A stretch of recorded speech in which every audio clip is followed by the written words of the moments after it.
I gotta say it would have been Gulag. Um, I did Gulag based off of me playing Warzone every day during quarantine and playing so much. I had made up some quick little bar because I was just rapping. I never even thought the song was gonna be named Gulag. I'm just rapping, and I'm like, nigga play me send his ass to the Gulag. Boom. I was like, oh, that shit hard. Set it on the song. We just kept it going. And so then from there, like I said, I was like, oh, this is gonna be a good little track. Put it on World Star in January. Once I started doing that, bro, I'm like, okay, this is gonna be a good focus track. Like Gulag, because it had did more numbers than any other video I dropped on World Star. So I was like, okay, cool. People really fuck with this song.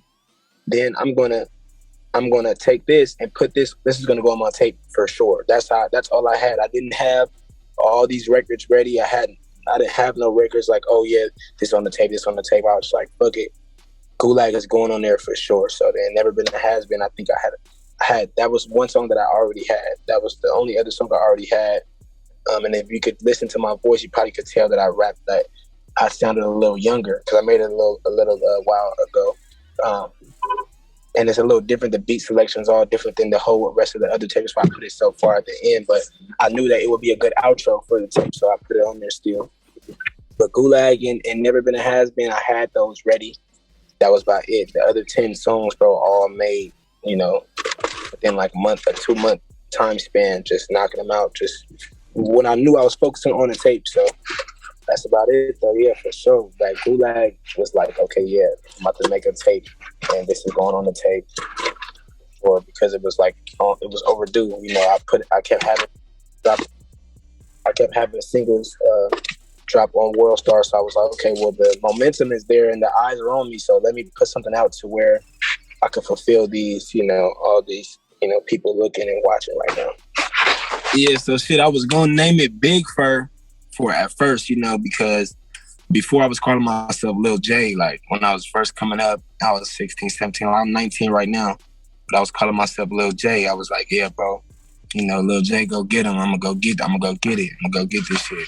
And so then as I started getting older, I started getting a lot of money and shit. I'm like, well, you know what? I'm not Lil J no more, bro. Like, I'm doing all this grown man shit. I'm living like a grown man. I'm handling all my business. Anything that nobody does nothing for me. I handle everything for myself, in a personal life, besides, music, I got my manager and stuff. I'm saying on a personal life, I pay all my bills. I'm like, man, I'm King Fur. I'm Big Fur. That's what I said. I'm Big Fur.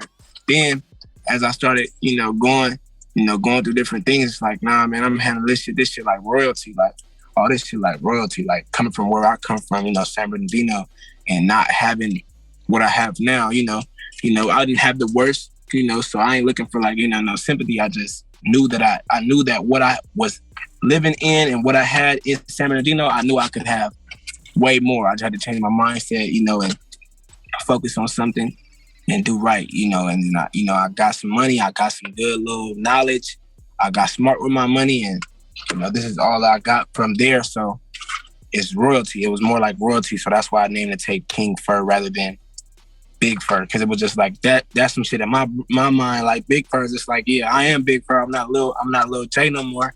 I'm getting older. But King Fur is like, nah, this is royalty. To be around here to see what we got going on, this is royalty because of where we came from. So that's why I had, named it like that.